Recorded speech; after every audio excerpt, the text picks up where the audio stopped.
Hi, my name is Ayla Lapine. I'm the Amundsen Fellow in Art and Religion here at the National Gallery. And today I'm going to be exploring the question, why is this man depicted twice, and what can that tell us about miracles? This small painting by Duccio is one of the earliest in the National Gallery's collection. It's a fascinating image, which is part of a much bigger altarpiece. The National Gallery has 3 panels from that giant double-sided altarpiece, which is from Siena, from the cathedral, in the early 14th century. It was constructed between about 1307, 1308, and 1311. The panel that we're looking at today is most likely from towards the end of that period. The 3 panels that the gallery has are part of the predella, which is the lower section of that altarpiece. We have an image of the Annunciation. We have our image for today, Christ healing a man who was born blind. And right next to it, we have an image which is called the Transfiguration. All of these are from the Bible's New Testament, and our story is from the Gospel of John, from chapter 9. In this image, we see something extraordinary, which is really easy to miss, because it looks like a pretty unremarkable little figure just here. And this little figure has a stick, has little red boots, has a brown cloak, and has a little carrying case, which is attached to him by a rope. He's having an incredible, miraculous encounter with Jesus. So what's happening here is that we have a crowd who are pressing in on Jesus behind, and all of them are fascinated by what's happening here. And here we have an image of Christ in his blue robe with little bits of gold edging as he does something very, very strange. In the story, he's just been on the ground making a paste of soil and his own saliva. Then he takes that paste and he rubs it onto the man's eyes. And here we can see him doing it with just one finger, and it looks very gentle. Christ is giving this man his full attention. And this person with his eyes closed is experiencing this miracle right that very moment in Duccio's painting. You might miss that it is the same man who is just over here. So what Duccio has done is he's positioned that figure facing Jesus here and then turning around 180 degrees in the next part of the story. As you can see, he's dropped his stick. His hand is open, perhaps in a gesture of wonder or surprise. And his eyes are focused on something that in this little panel we can't see. You might notice that down below, he's got his other hand in some water, which Duccio has painted beautifully with these little wavy lines. That's something called the Pool of Siloam. Duccio depicting this man twice in this way is relatively rare. However, in this period, people would have been used to seeing something like a sequence of narratives in Scripture depicted simultaneously in one image, especially in altarpieces and predellas like this one. So the opportunity to be able to read this image left to right, where we see this moment and then this moment in the same panel, is maybe comparable to something like a comic strip for us today. And notice what this man is looking at.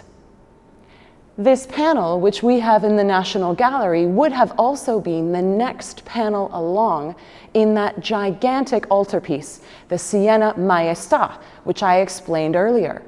And so what that man is looking at is this miraculous image. This man is depicted twice. Jesus himself, across the threshold of this panel, is also depicted twice. Here we can see him as someone who looks relatively ordinary, though he has his gold halo, he has both his feet firmly planted on the ground, and firmly planted in buildings and areas that look surprisingly, perhaps, like Siena itself. Duccio is doing something really clever here. He is depicting this moment, this miracle, in a place that looks awfully like Siena, his home city, and the city that people were living in when they were milling around the cathedral and when they were coming into the cathedral for worship. This is a familiar space with a familiar story, even though those stories are hundreds and hundreds of years apart. So this is an extraordinary image that shows Jesus with his blue cloak with that gold edging. And that image connects deeply with the next miracle that we see in the panel, which is just next to that miraculous image of Jesus healing the man who had been born blind. This image shows something called the Transfiguration.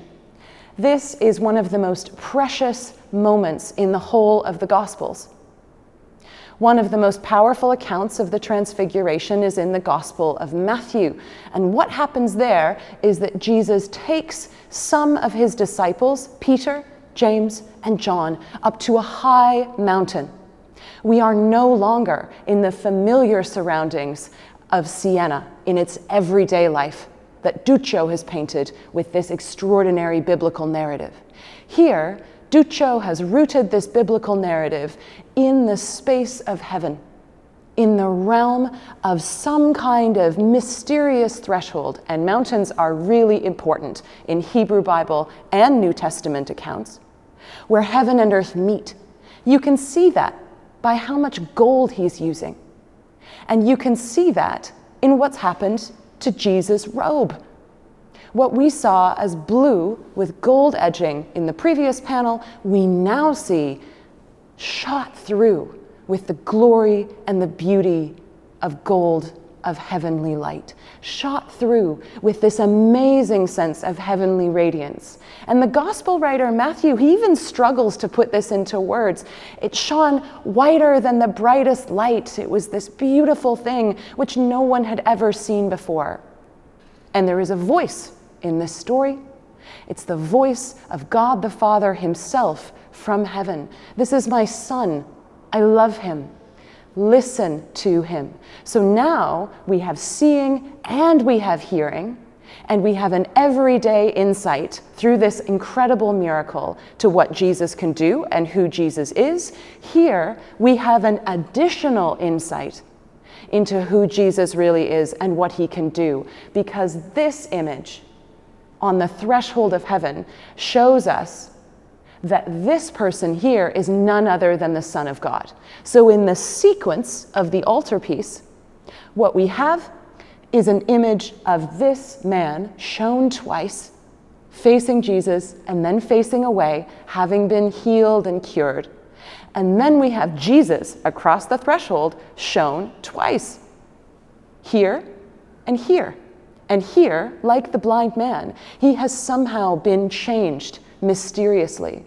So Jesus in these stories, and Duccio in his arrangement of these stories, is showing us that there is something so precious that is happening here, not only for this person, but also for his community and also in the whole realm of Christian belief about who Jesus is as the Son of God, fully human and fully divine. I think it's so important to speak for a moment about what might be meant by blindness here. There is something so important here about the way that blindness connects metaphorically to the blindness of the community within which Jesus is operating. He's saying to people, you do not see spiritually, inwardly, because you do not love and embrace this man just as he is. People come to Jesus and they ask, whose fault is it that this man was born blind? Is it his fault? Is it his parents' fault? And Jesus says, it's nobody's fault. This man is beautiful and perfect and glorious and gorgeous, a beloved child of God, just as he is. And yet, so that you can start to understand who I am going to heal him in front of you. Like we see this miracle taking place in the altarpiece in front of us. We see something which is beyond the realm of physics and beyond the realm of expectation. And it's so earthy in this story. It's soil and saliva, it's washing in a pool. And Duccio has chosen to show those earthly aspects of this story in a very clear way. And so what might have been the view about miracles in 14th century Siena? Miracles were things that, just like I've described, that might happen, that were beyond physics, that somehow showed the abundance of God's love, compassion, and mercy. There would have been countless people coming to Siena Cathedral, praying for a miracle in their own lives, inspired by that story. So for those people at that time, and for many Christians around the world today, this story is not some ancient, strange idea from another time and another place. It's a story that can inspire hope today.